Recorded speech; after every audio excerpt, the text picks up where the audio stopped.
叶哥哥，你是不是要把莹莹一个人丢在这里？胡思乱想什么？就算要进深山办事儿，也不可能带着你这个小拖油瓶。走之前，肯定先帮你找好稳妥的亲戚。莹莹没有亲戚的，爷爷说我是他从城外雪地破草堆里捡回来的野孩子。这世上除了爷爷和奶奶，再也没有人喜欢莹莹了。那天晚上，坏人提着刀闯进来。爷爷跟奶奶要去很远很远的地方，以后再也抱不到莹莹了。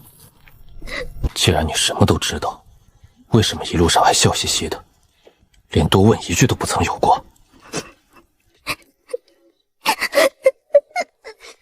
因为爷爷说外面的世界都是吃人的妖怪，带着只会哭的小孩会给大哥添麻烦。爷爷说要是莹莹不懂事惹你烦了，你就会在半路上把我也丢掉。爷爷还说莹莹要一直笑，一直乖乖听话，只有这样别人才会愿意喜欢莹莹一点点。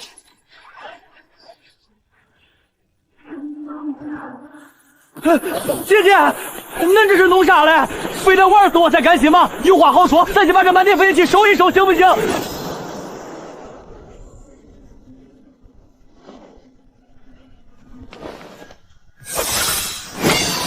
女侠，轻点，这地板滑坏了，没师傅修啊！这可是我的孕妇根基。照顾好那个孩子。就算你不说，我也能照顾好他。你这自磕的不多余吗？还毁了我孕妇几块地板，咱们这算合租吧？你是大门不出二门不迈的，管的倒是挺宽。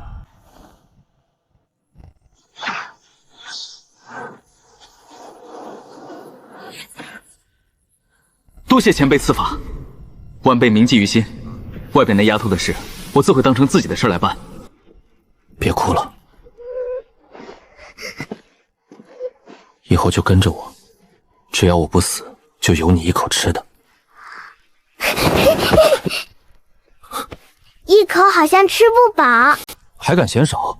我平时吃什么你跟着吃什么，就算我啃树池，你也得给我嚼碎了咽下去。叶哥哥才不会啃树皮呢。爷爷说过，大哥哥是能拿出好多好多仙丹的有钱人，跟着有钱人肯定顿顿都能吃肉包子。哟，客官，第一回来咱们风雪镇吧？您这是想点几个热菜歇歇脚，还是想开间上房住几天，还是说想打听打听函授谷里的买卖消息？吃饭住店一会儿再说。你们这儿关于函授谷的消息，什么价目？寻常消息不值钱，外头街上赏2个铜板，闲汉能给您说1箩筐。挑值钱的说。咱们客栈正中央的铁木柱上挂牌子发布互标任务，不管成交多少，东家抽1成红利。包个民间舞把式，500两雪花银起步。不过对付低阶凶手，就是去送考粮。若是顾修士呢？散修按境界算账，雪隐宗弟子起步就是5块灵石，还不带还价。不过那都是穿行大陆的价，客官要是想往函授谷深处走，采高年份灵草，那价码起码翻50倍往上，还得看有没有不要命的疯子肯接。说我要去的地方是千寿崖。客官，您莫不是拿小人虚开心？那地方连元婴老顿走错一步都得丧命，你这是去找死啊！先开一间清静上房。好嘞，天字3号房一间，客官楼上请。邪了门了，这年头不要命的主儿怎么越来越多？500灵石，老子没眼花吧？哪个大金主跑来这鸟不拉屎的地方撒钱？你先看清楚要求，需要对函授谷极度熟悉，能深入谷内避开凶手，关键时刻还得有实力硬刚凶手。最重要的一点，能照顾小孩儿。这谷主脑子被阴风吹坏了吧？去那鬼地方要带个小孩？500灵石买1条命，顺带当保姆，这买卖谁接谁是傻子？带这丫头确实麻烦，但放在客栈里更不安全，只能找个靠谱向导分担压力。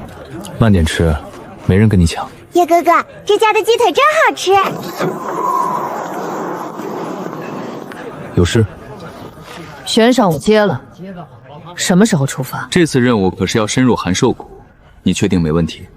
我刚从函授谷出来，里面的情况我很熟悉。这是50枚灵石定金，事成之后再加100枚。明早晨时，客栈门口见。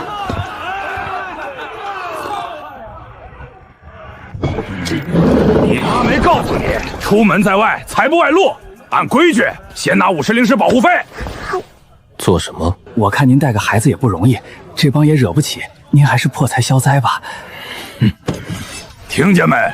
识相的敢把剩下的灵石交出来，大爷心情好，还能留你和这小家伙一条全尸。这么说，在你们客栈里死人都不管了？管不了，管不了。知道杀人不用追究责任就行。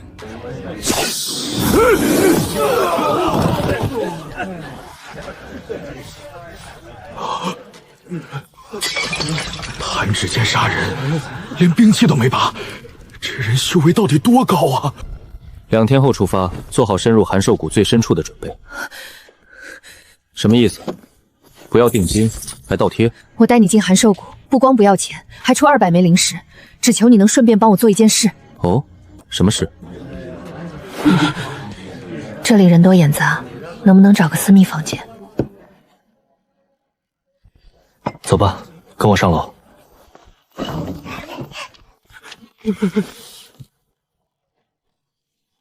叶哥哥，我可以在里面吃吗？去吧，乖乖待着，别出声。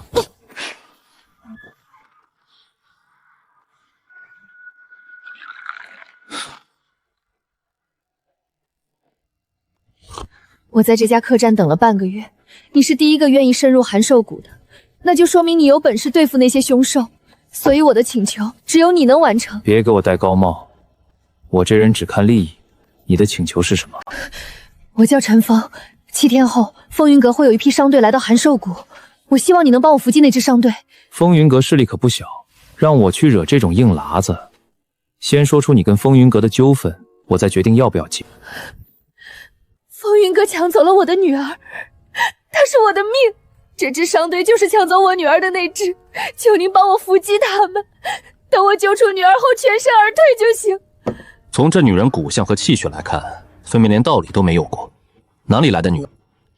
这女人在撒谎。不过，目标既然是风云阁，那就够了。救人可以，伏击商队也可以，但代价是让你背负杀死风云阁一整条商队的罪名。这件事后果极其严重，你将面临风云阁无穷无尽的追杀。我能。罪烈申请离开烧子，满心杀意跑去云山城，却发现百草阁如今有商盟庇护，四周全是高手巡逻。叶长生，你杀我全家，此仇不报，誓不为人。我一个筑基3层，根本没有拔剑的机会。费尽功夫买消息，才问出你叶长生离开云山城，前往风雪城的消息。我便在这必经之路的风雪后守株待兔。不用找了。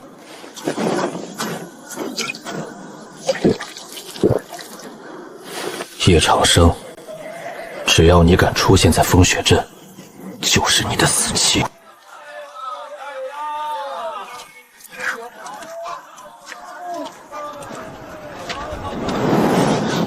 这人疯了吗？敢在镇子里乱放杀气，不怕惹来镇守护卫？快躲远点，这小子要杀人！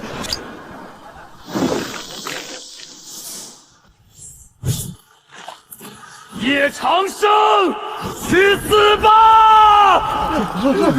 小心背后！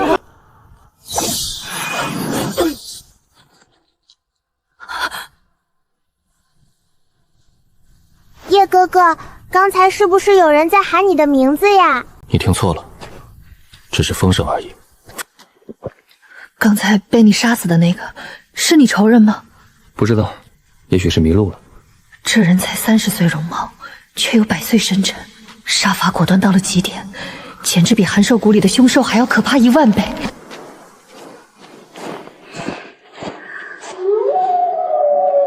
就选这里设伏，乖乖坐着，不管听到什么声音，都不许探出头来。莹莹知道啦，莹莹绝不添乱。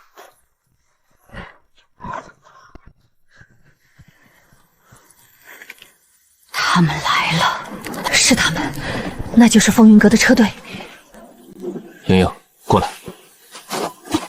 抱紧我，闭上眼睛。好，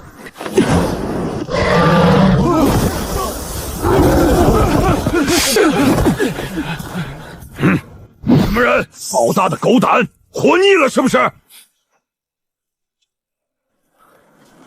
路过而已。路过，别从几十丈高的崖顶上人弄鬼，瞎了你的狗眼，看山装清楚，这是谁家的商队？我们可是风云阁的人，赶紧滚开，不然把你们砍成肉泥去喂凶兽。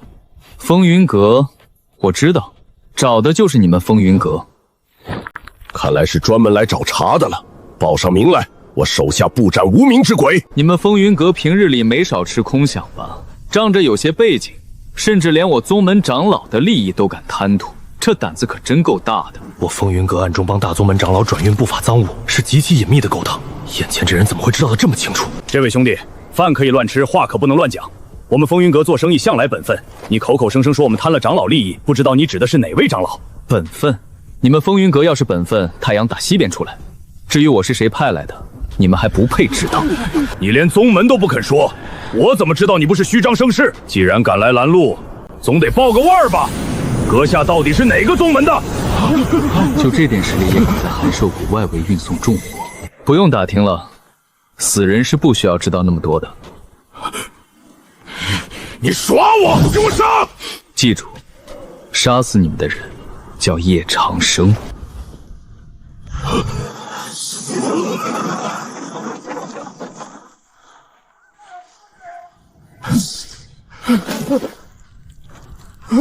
前辈饶命！一切饶命啊！小人有眼不识泰山，求求您当小人是个屁放了吧！现在肯好好说话了？肯了，前辈您问什么小人都说，绝对不敢有半句隐瞒。你们这支商队准备去什么地方？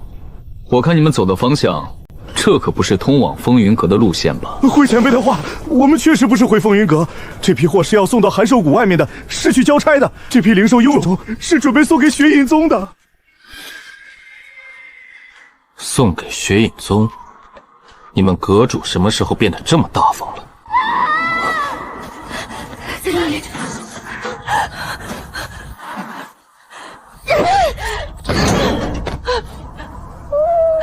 晨晨，娘来了！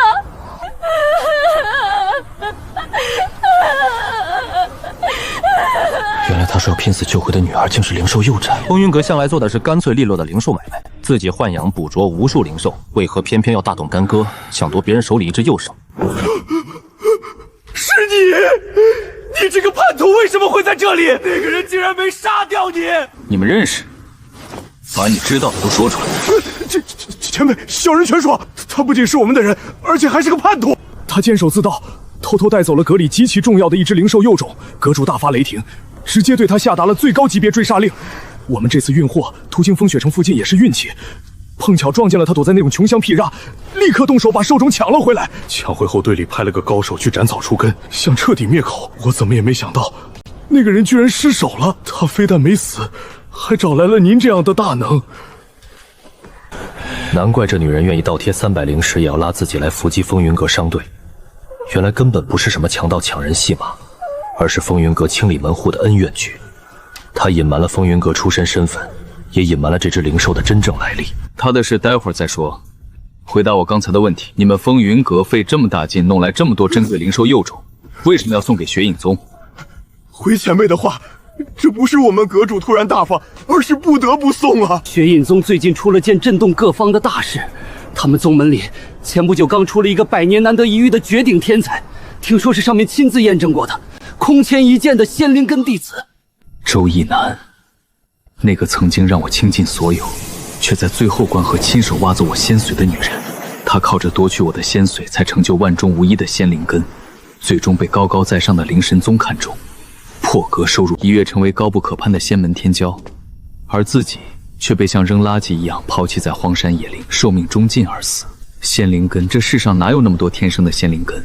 多半又是哪个倒霉鬼被抽干了底蕴，成就了别人的通天大道。前辈，小人知道的都已经全交代了，这批贺礼就是为了巴结那位仙灵根天才，求您行行好，饶小人一条狗命吧。说完了就上路吧。不，你答应我。对不起，我确实是对你撒了谎，我隐瞒了我是风云阁叛徒的身份，也隐瞒了晨晨的身份。我实在走投无路，把你卷进这个局里，骗你出手帮我伏击商队，千错万错都是我一个人的错。你要杀妖，寡臣凤绝无怨言。但我求你放过晨晨，他只是一只什么都不懂的幼兽。起来吧。你不杀我？你不用摆出这副视死如归的架势。我不在乎你以前是干什么的，也不在乎你惹了多大麻烦。我们一开始就说好了，这是一场公平交易。我不管你叫陈峰还是别的什么，接下来我还需要你带路，带我进寒兽谷。你放心，寒兽谷的地形，这世上没有几个人比我更熟。从现在起，我的命就是你的，我一定会做好向导的职责。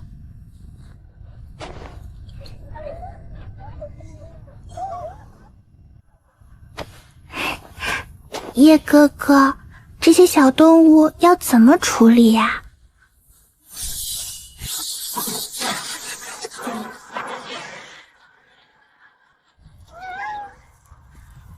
你疯了！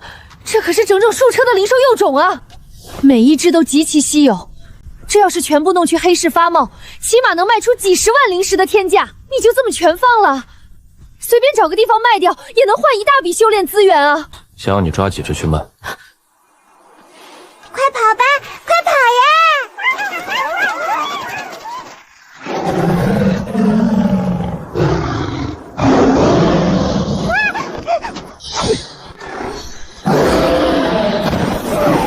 叶前辈，前面就是寒兽谷入口了，我们要现在进去吗？暂缓几天也不迟，先回风雪镇，回客栈休整。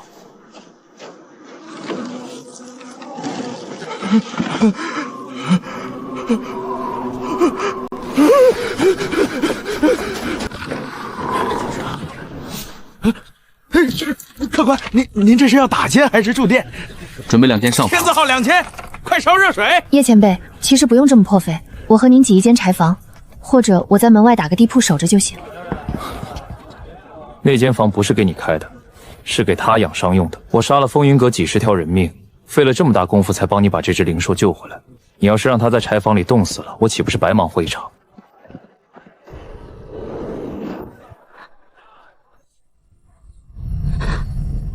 前辈大恩大德，陈峰万死难报。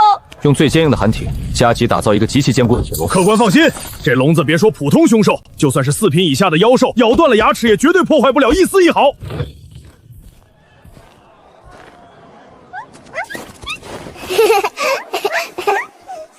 走吧，进寒兽谷。地道市镇界府县峡谷子叶多相生。叶长生，好一个叶长生！云淼宗好像也有一个叫叶长生的人。风云阁这些年一直帮着城主府和宗门4长老库荣真处理那些见不得光的账务，难道是库荣真那个老狐狸嫌弃最近风云阁吃拿卡要的太多了，故意派了这么个隐藏高手来敲打我？叶长生，不管你是谁，敢动我风云阁的货，这条命我裴九长要定了。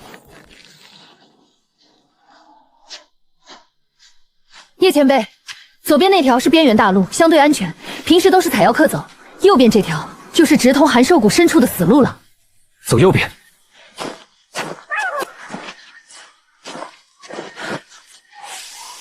叶前辈，您看，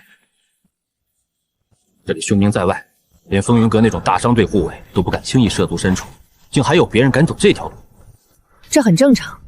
虽然深入寒兽谷听着像送死，但人为财死，鸟为食亡，很多人为了生活还是硬着头皮进来碰运气。只要不走太深，一直在中外围徘徊，运气好就能采集到只有这里才会生长的特殊草药。只要招子放亮，不惊扰到里面真正可怕的凶兽，赚一笔横财，安全撤离的希望还是有的。继续走吧。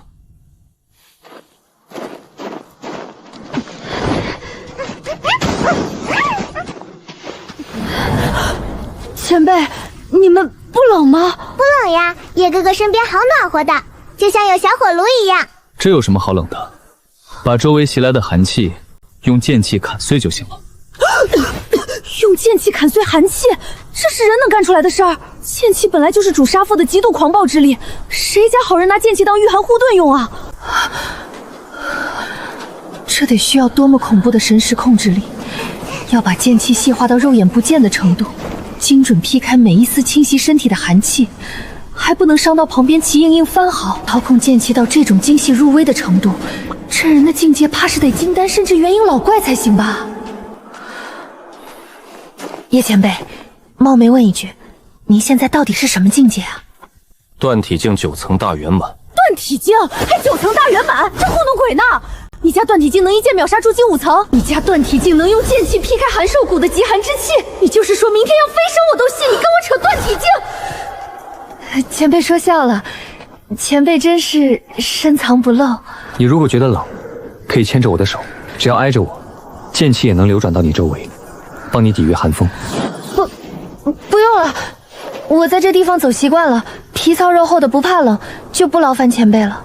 既然不怕冷，那就加快点速度，天黑之前必须赶到内卫区域。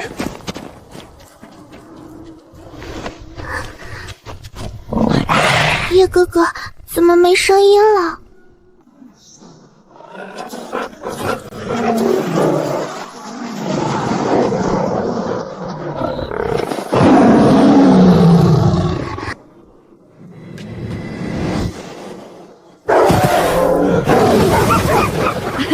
这帮雪狼还挺聪明的，肯定是察觉到前辈您的气息，知道在您手里绝对活不下来，就赶紧夹着尾巴走了。从禁锢开始就一直用剑气御寒。刚才狼群围上来时，明明一点都没害怕我身上的剑气，怎么自己刚准备动手，他们就突然变了态度，吓得抱头鼠窜？应该是他们察觉到了我动了真格做的杀意，所以才溜了。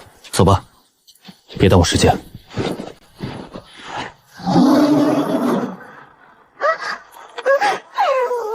那个方向是去千兽峰的必经之地。是，而且没有其他路能绕开。原本计划很简单，带着齐莹莹和右手，这一趟进寒兽谷必须求稳，能不惊扰凶兽就不惊扰，悄悄摸进千兽崖，找到苍灵种就走。结果现在连内围都没彻底进去，前面大怪已经暴走了，光听着地洞山摇动静，那头正在发光的凶兽至少达到了5品级别。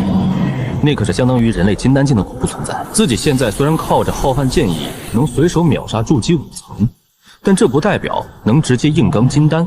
大境界差距就是一道不可逾越的鸿沟。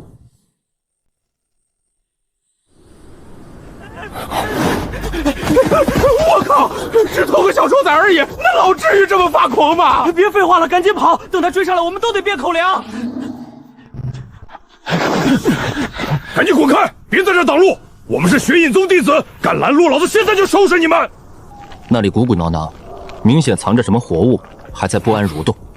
原来是这样，两个不知死活的蠢货，5品凶兽兽崽，这才导致那头5品大妖彻底发狂，堵住了去千兽崖的必经之路。让开！找死是吧？老子让你滚远点，听不懂人话吗？再不让开，老子连你们一块劈了！少跟他们废话，直接杀了！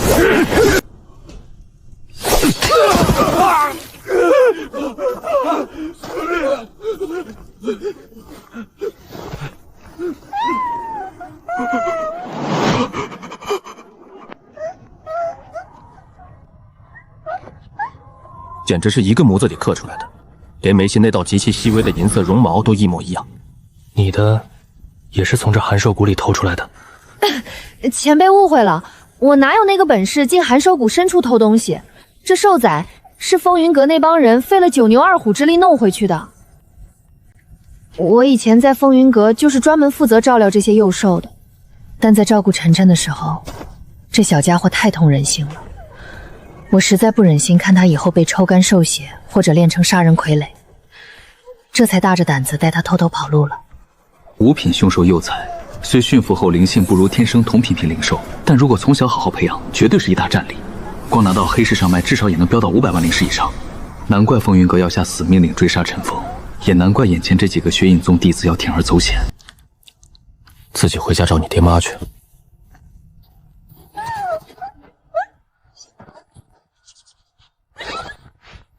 前辈，晨晨平时从来不会这样急躁，寒兽谷深处可能真的有情况发生。走，过去看看，都跟紧点，隐蔽气息。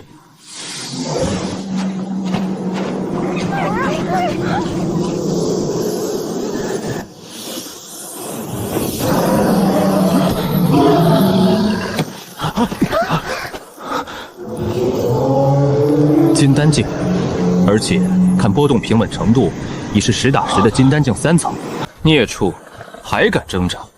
这次不光要夺走你的孩子，本少爷还要将你拘缚在宗门后院，每日从你身上取走兽血，助我修行。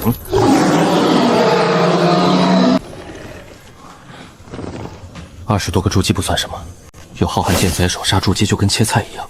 但那个金丹3层的家伙是巨大变数。自己真实修，虽然战力跨度极其夸张，但跨过大境界硬刚一个金丹，到底有几分胜算？如果现在起冲突，万一不能迅速解决战斗，被金丹修士缠住，不仅自己有麻烦，身后的齐莹莹和陈峰也活不了。你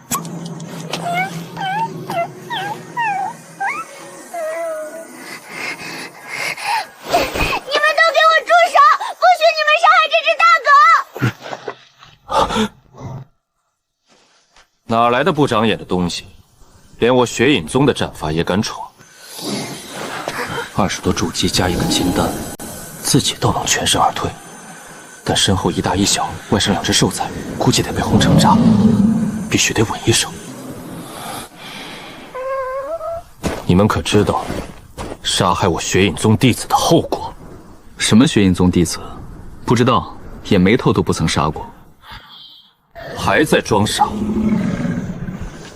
哼，那只幼兽是我亲口下令让2名弟子潜入内围夺走的，现在他安然无恙跟在你们身边，只能说明我那2名不成器的师弟已经遭了你的毒手。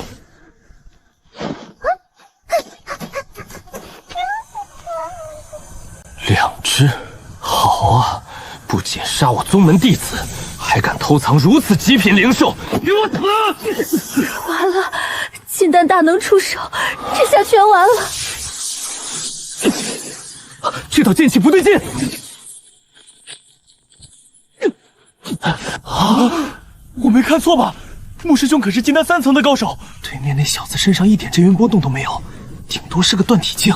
一个断体境，竟然一招击退了金丹3层的穆师兄。刚才一击看似平分秋色，但浩瀚剑意虽强，自己本身修为底子太薄，真要跟这个金丹3层死磕，还得防备旁边20多个筑基放冷箭，吃力不讨好。敌人的敌人，就是破局的关键。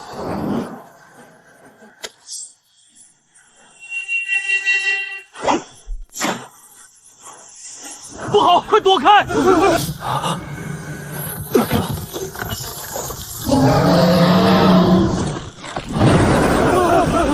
该死！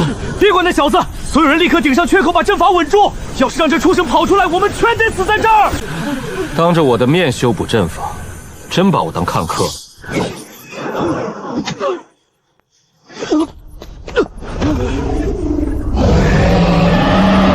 你到底是什么怪物？一个断体境，怎么可能会有这么霸道的剑气？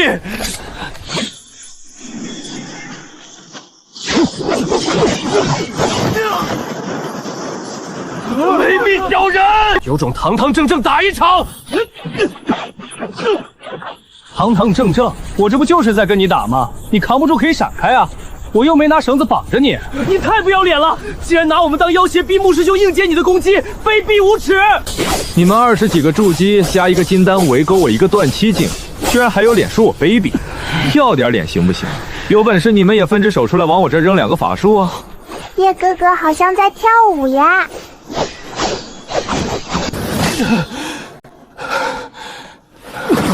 穆师兄，不能再耗下去了。凶手要是死了，今天这烂摊子可没人收拾，必须尽快把他放出来，让他自己去解决这帮雪隐宗的人。结束了。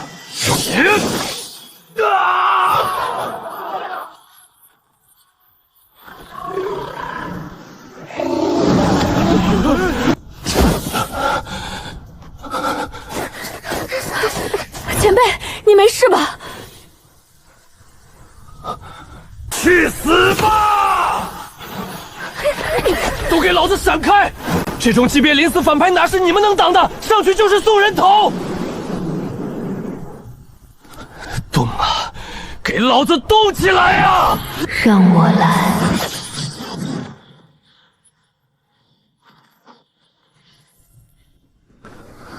一扰扰，这可是嗑了药一样发疯的金丹期修士，这就没了？女侠，你原来这么能忙吗？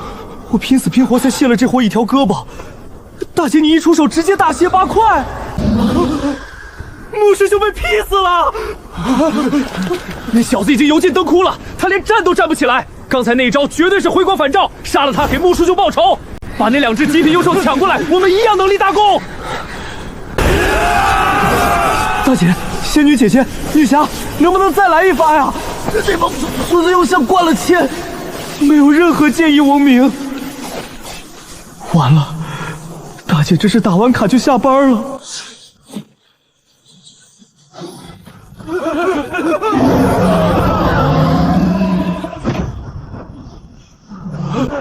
哥哥好棒！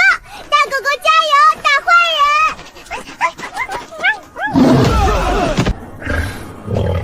我操，这货是成精了吧？都伤成这副狗样了，居然还有心思搁这耍帅回头杀！你们等着血影宗的报复吧！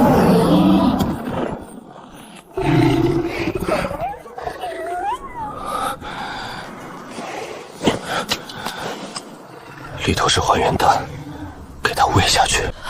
前辈，这是3品还原丹，这么珍贵的救命神药，你难道不自己留着吗？留着干嘛？当糖豆嚼吗？那界里光是从商盟废丹提纯出来的4品极品丹药就有好几百颗，2、3品按吨算，拿出一颗3品还原丹对我来说就跟拔根腿毛一样。哪来那么多废话？赶紧喂！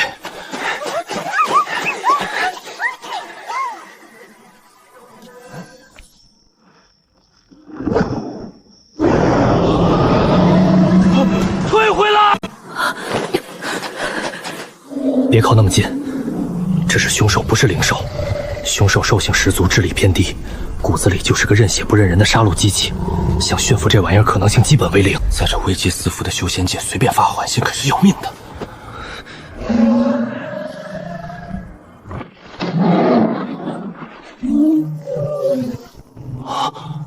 这大哥哥真乖。前辈，晨晨的意思好像是想让我们坐到这只凶兽的后背上去。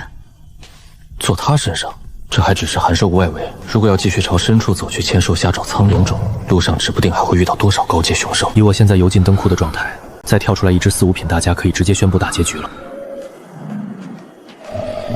但如果有这头5品凶兽当坐骑呢？这可是县城顶级保镖，5品大妖的威压摆在那儿，谁敢不长眼跑来找麻烦？好，上去。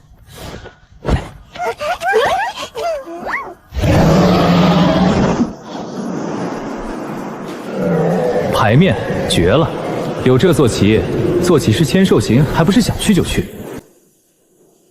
小家伙，能不能告诉你老爸，让他带着我们前往千兽囿？咋了？这小东西激动啥？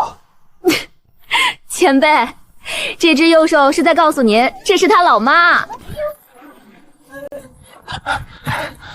大哥哥到了吗？诱饵，看来这只5品大妖就是被血影宗那帮人用这种散发高浓度灵气的诱饵从老巢里一步步调出去的，困在阵法里抽血。等等，抽血？那疯子临死前好精来着，要和高阶凶兽血帮助自己。寻常生经贸邪说，就算用灵火提炼10遍8遍，修士喝下去也跟喝百草龟没区别，分分钟爆体而亡。除非……前辈，您发现什么了？我在想血影宗那帮孙子。这帮家伙8成是修炼了某种极其邪门的功法，一种能直接靠吸收凶兽血液来增进修为的功法。这就解释了为什么风云阁那帮家伙要千方百计到处搜罗高阶灵兽幼长，然后源源不断的送给血影宗。你是说他们拿这些幼兽当修炼的养料？哼，不然呢？当宠物养着玩啊？这买卖还真是黑到家了。走吧，进去说。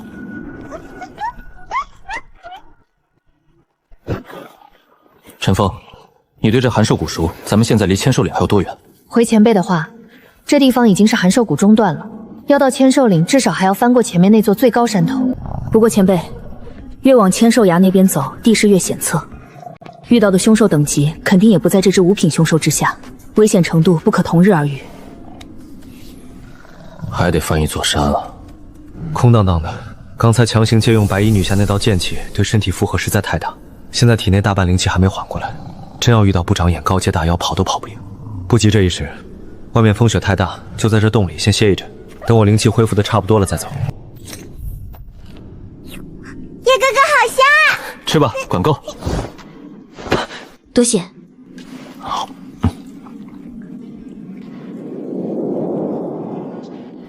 这洞有点深啊，我进去溜达溜达，看看里面有没有什么好东西。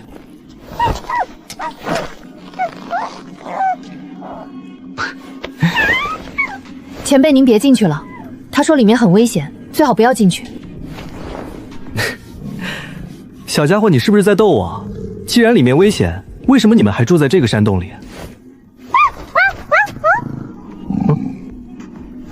他说啥？他说住在其他洞穴的存在，他妈妈打不过。好家伙，感情你们一家子是因为在外面抢地盘没抢过别人，被人打得没辙了，这才躲到这个有危险的洞口来当保安啊！这五品凶手在外面威风凛凛的，合着在这片地窖还是个受气包，哼，真有你们的！既然这母老虎宁愿带着孩子堵在危险门口，也不敢去抢别的地盘，那这洞穴深处藏着的东西究竟是个什么来头？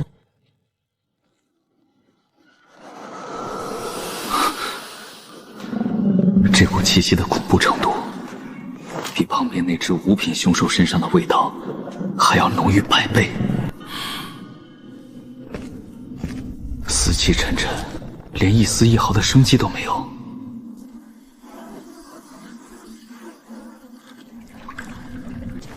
好家伙，整个人估计还没这老何的一块指甲盖大。破案了，之前闻到的那股恐怖兽气，纯粹是具残骸上残留下来的一点余味。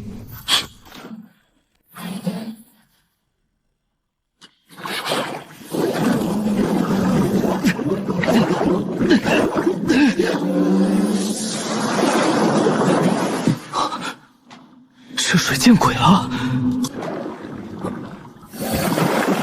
完了完了，今天真要在这破水坑里翻船了。老子堂堂断体9重大圆满，结果要在这黑灯瞎眼水下对下被活活淹死，这死法也太憋屈了吧！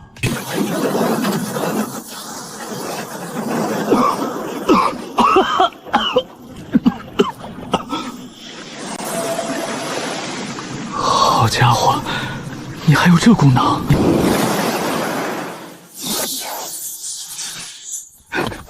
前辈手下留情啊！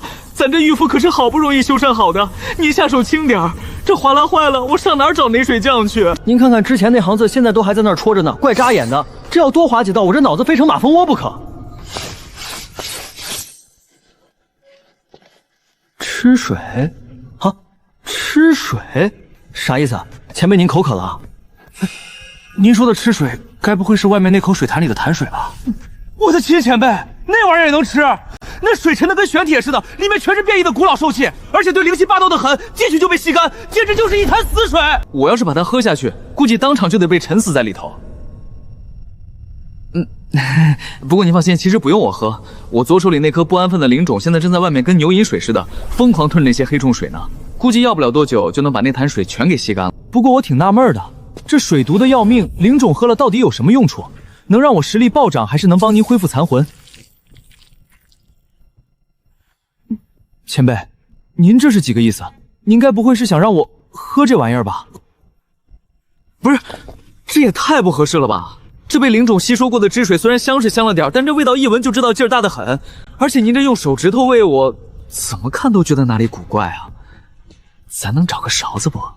得，您是老大，您说了算，吃就吃，反正我一个大老爷们儿，怎么着也不算吃亏。这劲儿也太猛了！前辈，你坑我！原来是这样，这黑种水里的兽气等级太高，强行吸收脑子当场就得废掉。但是经过灵种提寸，再通过你用手指当介质，用精炼剑意帮我压制调理，我才能安全将这股力量化为己有。前辈，我误会您了，再来点我还能吃。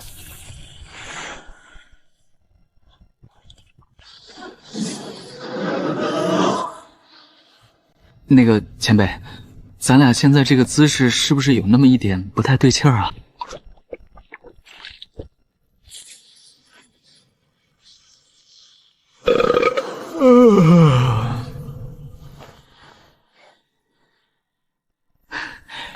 谢前辈投喂。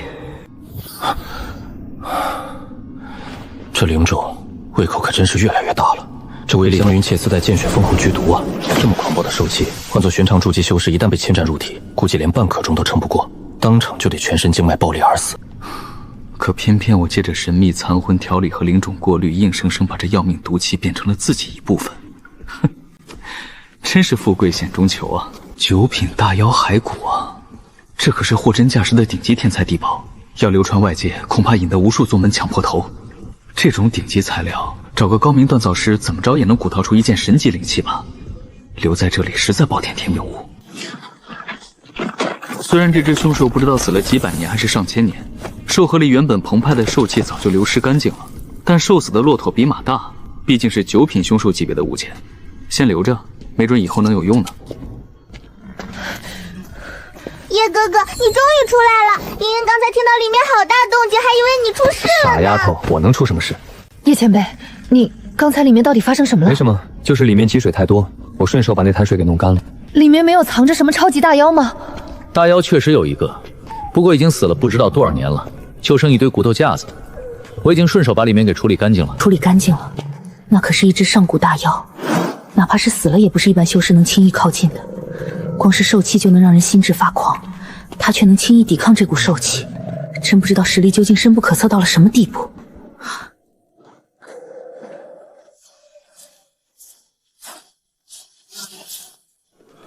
喂，小子，你确定没看错？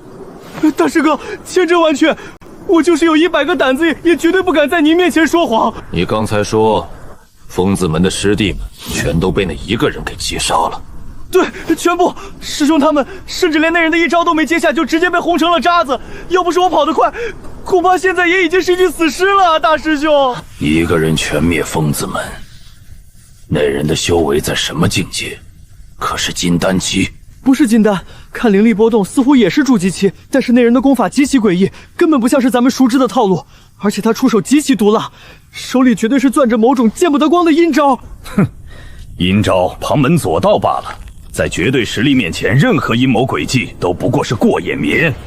带路，我倒要看看到底是哪个不知死活的家伙，敢在寒兽谷里动我们疯子们的人。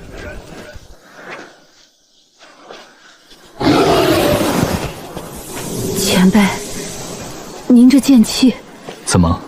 没，就是觉得您越来越深不可测了。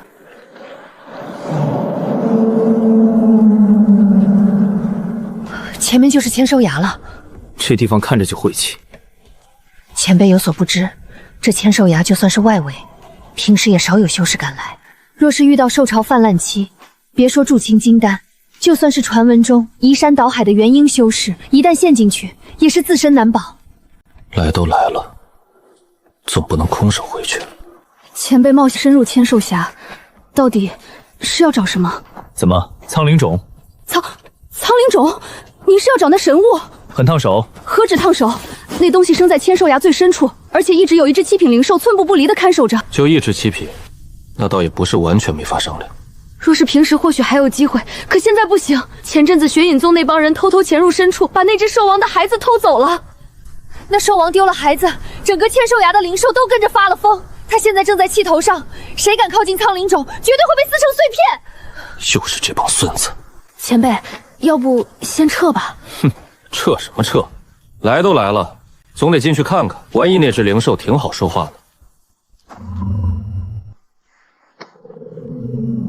莹莹，很冷吗？叶哥哥，我不冷，你身上有很好闻的味道。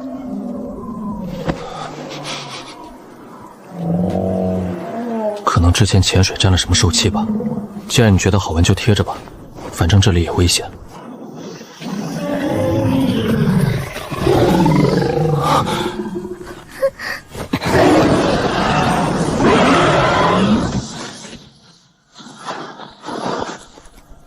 化神镜。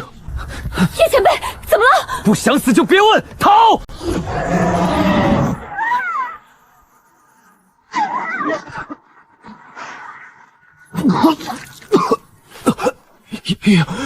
没事吧？化形，真的是化神境老怪，这下麻烦大了。你身上有我讨厌的味道。别杀我！陈峰，快逃！叶前辈，叶哥哥，既然你着急送死，那就先杀了你。不要！住手！莹莹，快跑！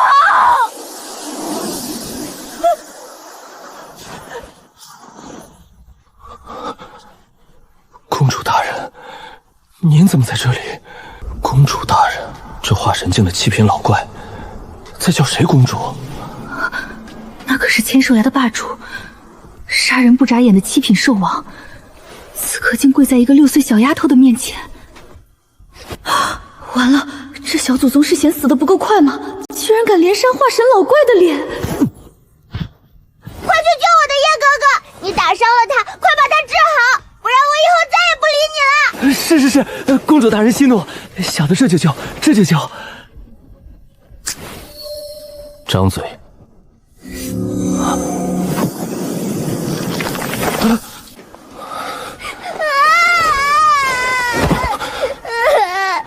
刚才哥哥流了好多血。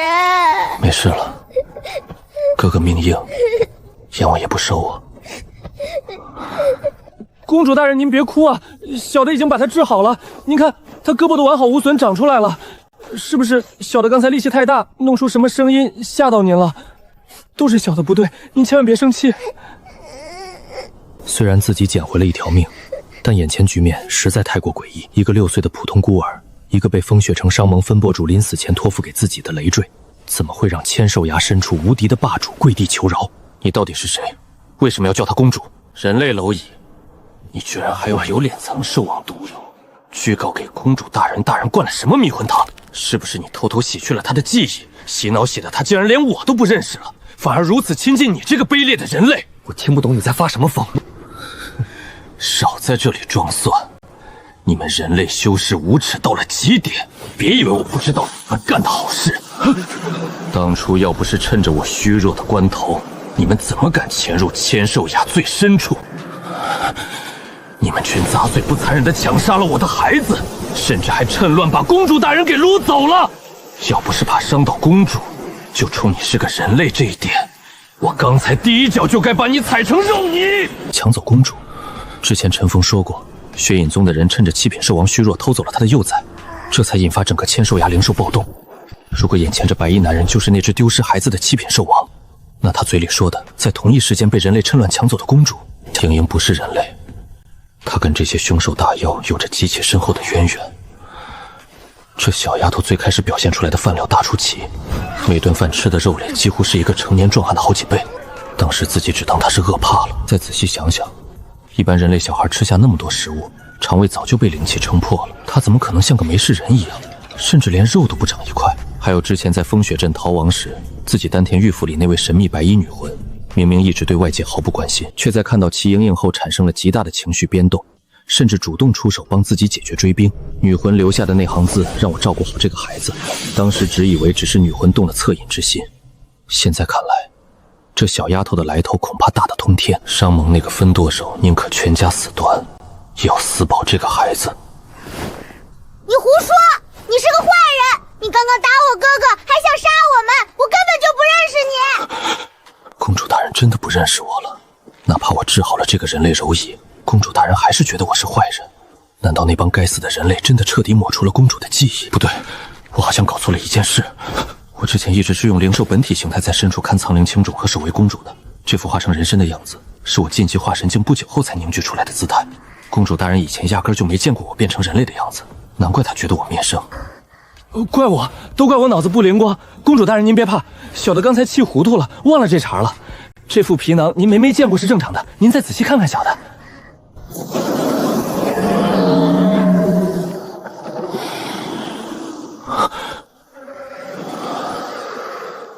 公主大人，您再仔细看看，现在想起小的了吗？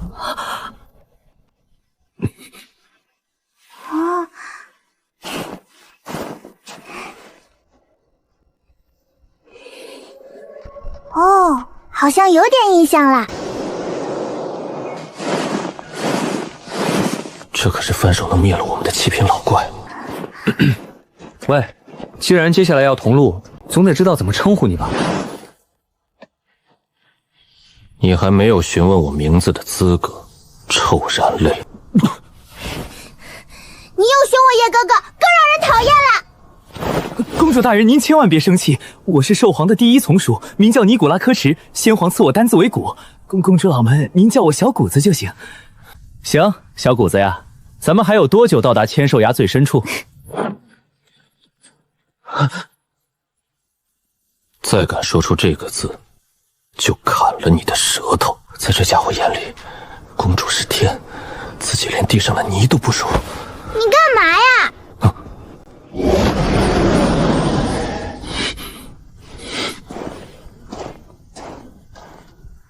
真是一物降一物。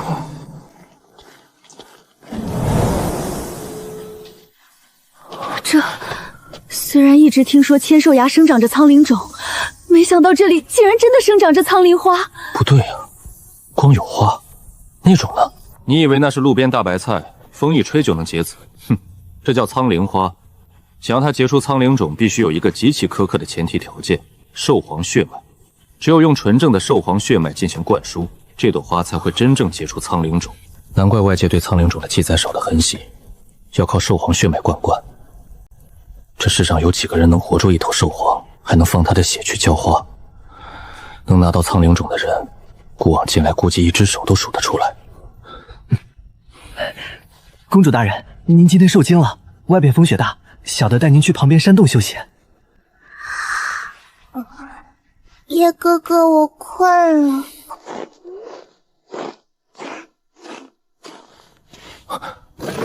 这应该就是古平时栖息的地方。想想也对，这些高阶灵兽平时不是补就是睡觉，对人类那种几室一厅的格局确实没什么需求。公主大人，您先在这里将就一下，小的这就去外面给您找点新鲜物回来。不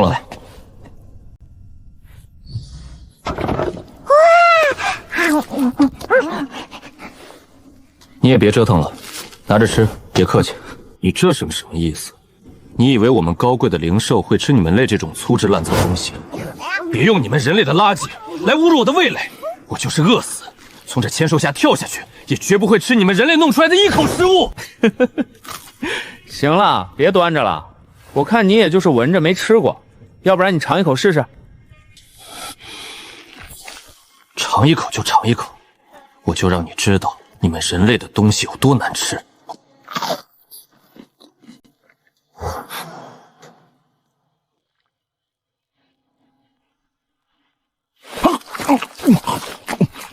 怎么样？吃我们人类的食物是什么感觉？真香！现在吃饱喝足了，也该说点正事了吧？莹莹的身份到底是什么情况？当初她是被谁抢走的？还有，你的孩子到底是被谁杀死的？你一个人类打听这些干什么？因为这孩子以后归我管，既然我要护着他，那他的过去我总该知道的清清楚楚才行吧。你想知道公主的身世，那要从当年人族和兽族那场惨烈的战争说起。大战之后，兽族溃败，为了保存最后的血脉，7大兽皇带领各自仅存的分支躲藏到了9州各地。我们这一支就是一直藏在这寒兽谷深处的冰皇一脉。所以莹莹是冰皇的后代，她是这一代的兽皇，兽皇一脉向来单传。数千年前，为了不暴露行踪，前任兽皇遣散了手底下所有的兽族，整个千兽崖只有我一个人得到了留下来陪伴兽皇左右的叔叔。既然只有你一个贴身护卫，那你们尊贵的兽皇是怎么流落到外面，差点被人宰了的？前任兽皇离世时，耗尽了自己所有的生命力，才留下了公主大人。本来一切都很顺利，我也一直守着她，直到寒兽谷外来了一帮杂碎。什么杂碎？一个叫雪隐宗的门派，他们联合了另外一帮势力，趁着我刚破境虚弱的时候，突然袭击了千兽崖。他们夺走了公主大人。雪隐宗，又是雪隐宗。当年挖走自己先岁的宿敌周一木就在这个门派，他们竟然连寒兽谷都伸手进来了。还真是踏破铁鞋无觅处，所有的仇全撞到一起了。我当时不顾一切跟他们血拼，可我双拳难敌四手，被打成重伤，不仅没能留住公主大人，连我自己的孩子也被他们打成重伤，强行抓走了。既然知道是谁干的，你堂堂化神期凶兽，这几年为什么不杀出去找？这株花是前任兽皇用精血和魂力一点点培养出来的，它就是公主大人未来的本命寄托。我必须留下来看管它，必须用我的灵力不断滋养，哪怕一天都不能离开千兽崖。想出去找公主，我也想找我的孩子，可我出不出去，我只能憋屈的待在这该死的寒兽谷里，连个打听消息的办法都没有。所以我必须谢谢你，谢谢你把公主带回来，你救了冰皇一脉最后的血脉，你也是我的恩人。血影宗要杀，周一木要死，现在白送上门一个跟血影宗有血海深仇的化神期打手，这种买卖不谈，真是瞎了眼。谢就不必了，我们做个交易吧。什么交易？我帮你灭掉血影宗，还有那个参与袭击的势力，顺便看看能不能帮你把你的孩子找回来。作为交换，你想办法把苍灵种培养出来交给我。我拒绝，条件不够。你懂个屁！我现在的实力因为当年重伤，还不到全盛时期的一半。血影宗的底蕴根本没你想的那么简单。你以为那是几只小猫小狗吗？你去向血影宗复仇，只会是招来不可收拾的巨祸。现在公主大人已经回来了，这就够了，就是最好的结果。我绝对不能容忍有任何一点点可能会牵连到公主大人的风险。只要我死守在寒兽谷，他们就别想再动公主一根毫毛。就为了躲着？那你的孩子呢？你不找了，也不管了？至于孩子，只能顺随天意了。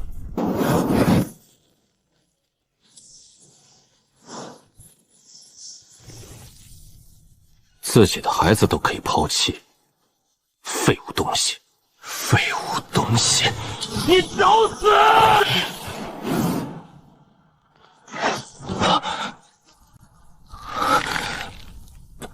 有没有不影响到公主大人的复仇方法？有100个。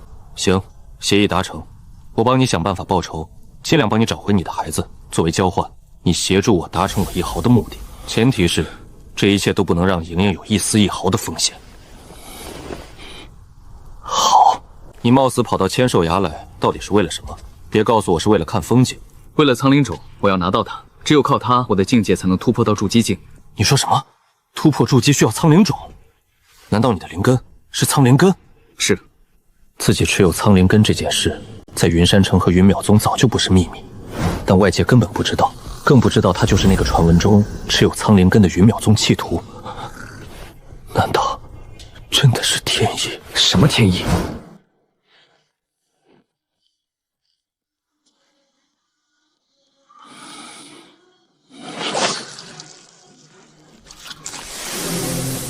你疯了！你之前不是说只有兽皇血脉才能培养这东西吗？半部九品，那可是堪比人类修仙界大成期甚至渡劫期的老怪物，这种级别的存在，怎么混得这么惨？既然你当初那么强，为什么区区一个血影宗就能让你无可奈何，还能当着你的面把莹莹和你的孩子抢走？厉害的根本不是血影宗那些杂碎，而是他们找来的其他势力帮手。什么帮手？我不知道他们是什么人，他们带头的人放出来一座黑色的塔，那座塔太诡异了，直接压制了我的境界，加上整个血影宗高手齐上，我被打成重伤。从那以后，那股诡异力量就一直残留在我经脉里，伤势直到今天都没有恢复过来。原来骨卡在化神境的修为根本不是上限，而是被体内重伤死死拖住了。只要伤好了，这家伙随时能重回巅峰，一个半部九品的超级打手。这买卖划算的不能再划算！你干什么？别动！这家伙的伤势比我想象中还要巨大100倍。怎么了，小子？被我这一身伤吓到了？不用费劲了，习惯了。巧了，你这些伤，我能帮你愈合。你说什么？我不但能帮你治愈，还能让你恢复到巅峰的实力。恢复巅峰？这怎么可能？不过治你的伤需要药草，而且必须是极其珍贵的草药。我现在手里可没有那么多存货。慢点，你急什么？起风！他。